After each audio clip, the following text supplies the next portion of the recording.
Hello दोस्तों, नमस्कार। Podcast science learning में आप सभी का स्वागत है। हम लोग famous commentators of Indian politics को कर रहे हैं, जिसके अंतर्गत आज हम लोग पार्था चटर्जी के जो पॉलिटिकल आइडियाज हैं उसको हम लोग इस वीडियो में समझने की कोशिश करेंगे। तो देख लेते हैं सबसे पहले इस वीडियो का हमारा कंटेंट क्या रहने वाला है। सबसे पहले हम लोग शॉर्ट बायोग्राफी जानेंगे, यानी पार्था चटर्जी का क्या इंट्रोडक्शन है उसको समझेंगे। फिर उसके बाद हम लोग देखेंगे इनके मेजर्स वर्क्स क्या रहे हैं, इनके पॉलिटिकल आइडियाज क्या रहे हैं, जैसे पॉलिटिकल सोसाइटी को लेकर ये क्या कहते हैं, इनका डेरिवेटिव नेशनलिज्म का क्या आइडिया है, और साथ ही साथ इनके ह्यूज कम्युनिटी, इमेजिन कम्युनिटी जो ऐसे है उसको भी समझेंगे, इसमें ये क्या बात कहते हैं। साथ ही साथ इन पर प्रीवियस ईयर क्वेश्चन किस तरह के आए हैं उसको भी हम लोग देखेंगे, और साथ ही साथ कुछ प्रैक्टिस एमसीक्यू करेंगे ताकि जो ये भी आइडियाज इनके हम लोग पढ़ें वो हम लोग अच्छे से क्लियर हो जाए हमें। ठीक है। तो सबसे पहले हम लोग इनको इंट्रोडक्शन देख लेते हैं। पार्था चटर्जी का जो जन्म होता है वो कलकत्ता में होता है 1947 में। इसके बाद ये जो अपना बैचलर डिग्री है फिनिश करते हैं पॉलिटिकल साइंस में यूनिवर्सिटी ऑफ कलकत्ता से। ठीक ना। इसके बाद ये पीएचडी जो है तो अपना यूनिवर्सिटी ऑफ रोचेस्टर न्यूयॉर्क से कंप्लीट करते हैं 1972 में। इसके बाद ये प्रोफेसर बन जाते हैं पॉलिटिकल साइंस के, और साथ ही साथ सर्व करते हैं director of the centre for studies in social sciences Calcutta में। ठीक ना। और वर्तमान में यह जो प्रोफेसर है एंथ्रोपोलॉजी इन south Asian studies eight Colombia university New York में। साथ ही साथ पार्था चटर्जी जो है ये फाउंडर मेंबर हैं सबल्टन स्टडीज कलेक्टिव के। पार्था चटर्जी को जो तो फुकुओका एशियन कल्चर प्राइज जो दिया गया है ये 2009 में इन्हें प्राप्त हुआ है ये प्राइज। ठीक ना, तो ये भी याद रखिएगा। अब हम लोग इनके मेजर्स वर्क क्या है उसको देख लेते हैं। ये बुक लिखते हैं अपनी the nationalist thought in the colonial world 1986 में। फिर लिखते हैं nationalist thought in colonial world a derivative discourse question mark 1993 में। इसके बाद लिखते हैं national the nation in its fragment colonial and post colonial history 1993 में लिखते हैं। फिर लिखते हैं अ पॉसिबल इंडिया 1993 में। The present history of waste Bengal 1997 में लिखते हैं। A princely impostor question mark the strange and universal history of Kumar of Bhawal, ये 2003 में ये बुक लिखते हैं। इसके अलावा लिखते हैं the politics of govern the popular politics in most of the world 2004 में ये पब्लिश होती है बुक इनकी। फिर लिखते हैं lineage of the political society studies in post colonial democracy 2011 में। तो इनके मेजर्स वर्क रहे हैं। अब हम लोग इनके जो पॉलिटिकल आइडियाज हैं उसको देख लेते हैं। ये अपनी पॉलिटिकल सोसाइटी का क्या कॉन्सेप्ट देते हैं उसको समझते हैं। ये अपनी जो बुक लिखते हैं Partha Chatterjee the politics of govern popular politics in the most of the world 2004 में ये आर्गू करते हैं कि जो पोस्ट कॉलोनियल सोसाइटीज हैं जैसे कि इंडिया, उसमें दो तरह की सोसाइटी पाई जाती है। एक है सिविल सोसाइटी, दूसरी है पॉलिटिकल सोसाइटी। अब सिविल सोसाइटी क्या है? सिविल सोसाइटी जो है इसमें अर्बन मिडिल क्लासेस आते हैं जो रिप्रेजेंट करते हैं domain of the capitalist hegemony को। ठीक है ना। इनको जो है तो प्रॉपरली कॉन्स्टिट्यूएंट जो डोमेन है उसमें ट्रीट किया जाता है, और इसमें इस सोसाइटी में जो पीपल बिलोंग करते हैं वो इंटाइटल होते हैं कॉन्स्टिट्यूशनली जो डिफाइंड राइट्स और लाज होते हैं वो इनको प्राप्त होते हैं। दूसरी तरफ वही बात करते हैं वो पॉलिटिकल सोसाइटी के। इसमें ये कहते हैं कि इसमें जो लार्ज सेक्शन है वो रूरल पॉपुलेशन है और अर्बन पुअर आते हैं। ठीक ना। इनको जो है तो प्रॉपर सिटीजन्स के रूप में ट्रीट नहीं किया जाता, और साथ ही साथ जो गवर्नमेंट है उसकी एजेंसी है वो भी इनको कॉन्स्टिट्यूशनली जो डिफाइंड फ्रेमवर्क्स ऑफ राइट्स और लाज हैं उसके साथ इनको ट्रीट नहीं करती, बल्कि इनके लिए जो इनको जो है तो temporary contextual and unstable arrangements जो है तो अरेंज किए जाते हैं, उसके साथ इनको इनके साथ निगोशिएशन किया जाता है। एग्जाम्पल्स के रूप में ये बताते हैं कि जैसे स्ट्रीट वेंडर हो गए, ये जो तो वाटर यूज करते हैं, इलेक्ट्रिसिटी यूज करते हैं, लेकिन इसके लिए कोई भी वो टैक्स नहीं देते जिस प्रकार नॉर्मल सिविल सोसाइटी जो है वो देती है। ठीक ना। वो बताते हैं कि जो इस प्रकार के जो वेंडर होते हैं ये अपने आप को ऑर्गेनाइज करके म्यूनिसिपल अथॉरिटीज या पुलिस के पास अपने बातों को कहने के लिए पहुंचते हैं। ठीक ना। तो इस प्रकार वो कहते हैं कि जो बल्क ऑफ डेमोक्रेटिक पॉलिटिक्स है इंडिया की वो रिप्रेजेंट की जाती है पॉलिटिकल सोसाइटी के द्वारा।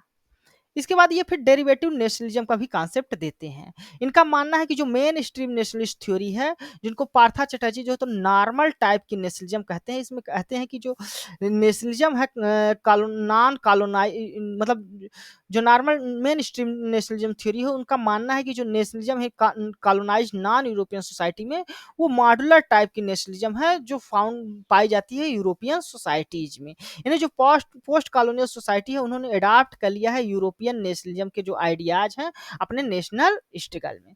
इसी को पार्था चटर्जी जो है तो अपने वर्क वर्क दो the nation in its fragment colonial and post colonial history में आर्गू करते हैं कि जो और क्रिटिसाइज करते हैं इस जो मेन स्ट्रीम नेशनलिस्ट थ्योरी है, और कहते हैं कि जो कॉलोनियल नेशनलिस्ट थ्योरी है इनके अपने यूनिक कन्फ्रंट्रेशन रहा है। साथ ही साथ इन्होंने वेस्टर्न कॉलोनियल्स के जो रूलर्स रहे हैं उनके पावर्स को भी इन्होंने चैलेंज किया है। उनकी जो नेशनलिज्म है उसको ज्यों कहते हैं मॉड्यूलर फॉर्म में नहीं अपनाया है, उनके अपने स्वतंत्र विचार हैं। अगर अदर जो वर्क्स लिखते हैं the nationalist thought and colonial world a derivative discourse, इसमें फर्दर जो है तो बताते हैं कि जो इवोल्यूशन है नेशनलिस्ट थॉट का वो बियॉन्ड रहा है वेस्टर्न हेजेमनी के, और इस तरह जो तो जो कॉलोनियल पीपल है उनको लिबरेट करता है, स्वतंत्र करता है, ठीक ना, उस वेस्टर्न हेजेमनी या वेस्टर्न जो नेशनलिज्म है उससे। साथ साथ वो क्लासिफाइज करते हैं जो नेशनलिस्ट थॉट है उनको दो कैटेगरी में डिवाइड करते हैं, एक थीमेटिक बताते हैं, एक प्रॉब्लमेटिक बनाते हैं।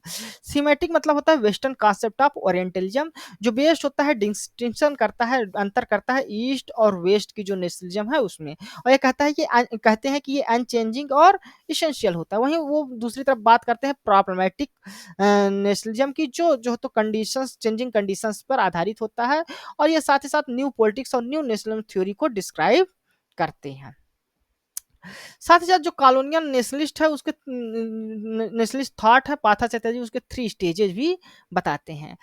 ये पहला स्टेज है द मोमेंट ऑफ डिपार्चर। इसमें ये बताते हैं कि जो कॉलोनियल नेशनलिस्ट है वो थीमेटिक टाइप ऑफ वेस्टर्न जो थिंकिंग है उसको एक्सेप्ट करते हैं। इसमें वो बताते हैं कि इस टाइप में जो तो डिफरेंस किया जाता है वेस्ट और ईस्ट की जो नेशनलिज्म है या थॉट है उसमें। पार्था चटर्जी इसमें एग्जाम्पल देने हुए कहते हैं कि जो बंकिम चटर्जी हैं जिस प्रकार वो बिलीव करते हैं कि जो superiority of the western science और इकोनॉमी है बंकिम चंद्र चटर्जी उसमें विश्वास करते हैं। साथ ही साथ बंकिम चंद्र चटर्जी जो है वो बिलीव करते हैं इंडिया की कल्चरल और स्पिरिचुअल जो सुपियोरिटी है उस पर भी। इस प्रकार वो जो तो ईस्ट और वेस्ट की जो नेशनलिज्म है उन दोनों में डिफरेंस करते हैं। तो इस प्रकार वो कहते हैं कि जो इंडिपेंडेंस ये जो तो दिखाता है कि जो कॉलोनाइज पीपल है उनके स्वतंत्रता को दिखाता है। दूसरी तरफ बात करते हैं मूवमेंट ऑफ मैन्यूवर की। इसमें वो बात करते हैं कि जो नेशनलिस्ट थॉट होते हैं वेस्टर्न जो मॉडर्निटी होती है उसको वो रसिस्ट करते हैं, चैलेंज करते हैं, उसको रिजेक्ट कर देते हैं। जिस इसमें जो है तो एग्जाम्पल देते हुए बात करते हैं महात्मा गांधी की। महात्मा गांधी जो होते क्या करते हैं वो रिजेक्ट कर देते हैं जो वेस्टर्न मटेरियलिस्ट सिविलाइजेशंस है। वो कहते हैं कि महात्मा गांधी कहते हैं कि जो वेल्थ वेल्थ प्रोड्यूस किया गया है मॉडर्न सोसाइटी के द्वारा वो इविल की तरह है ना कि गुड है, ठीक ना।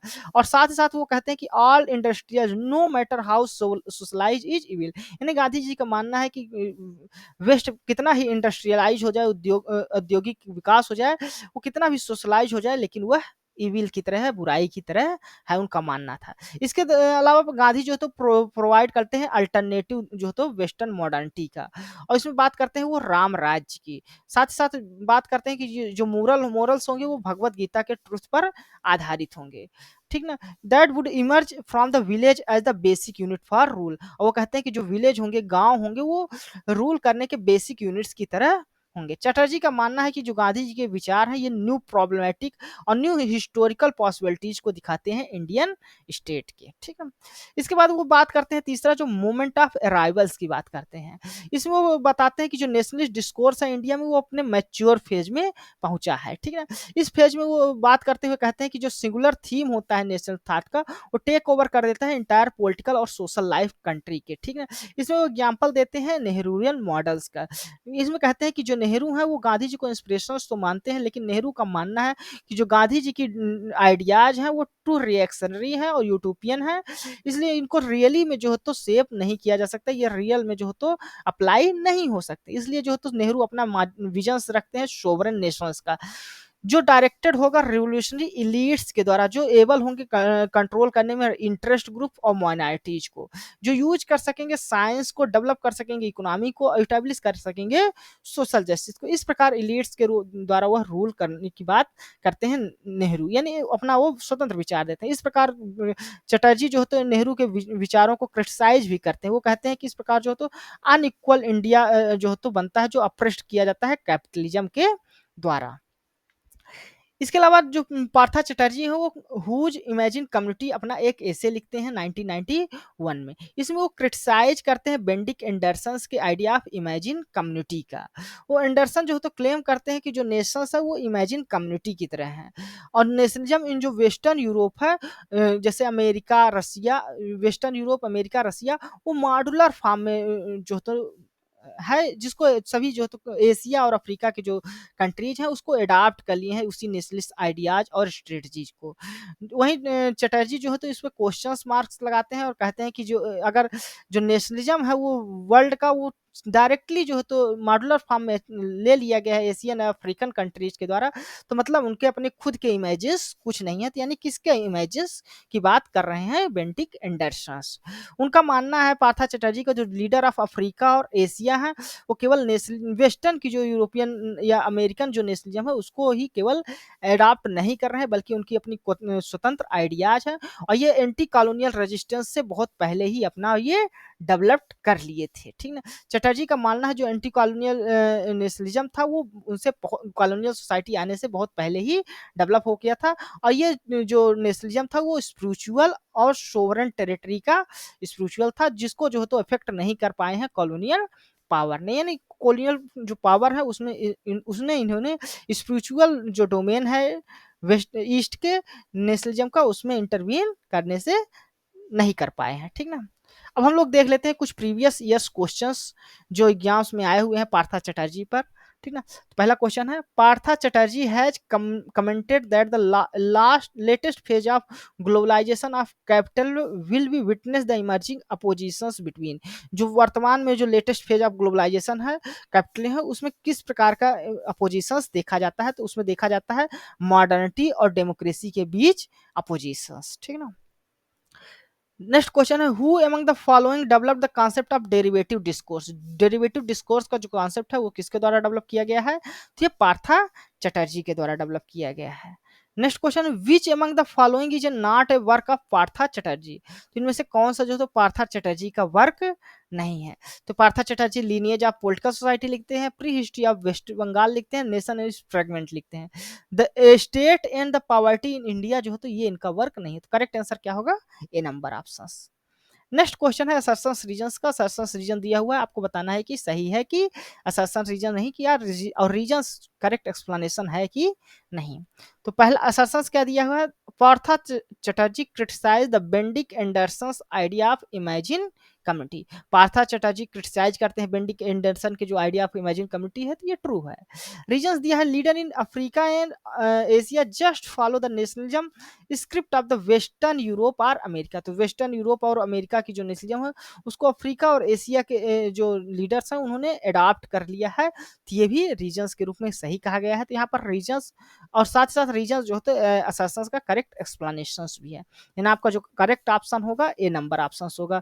Assertion and reason are true and reason is a correct explanation of assertion. Next question है, यहाँ पर दो स्टेटमेंट दी हुई है। स्टेटमेंट वन में कहा गया है कि Atul Kohli was the founder of सब अल्टर स्टडीज कलेक्टिव, तो ये गलत है।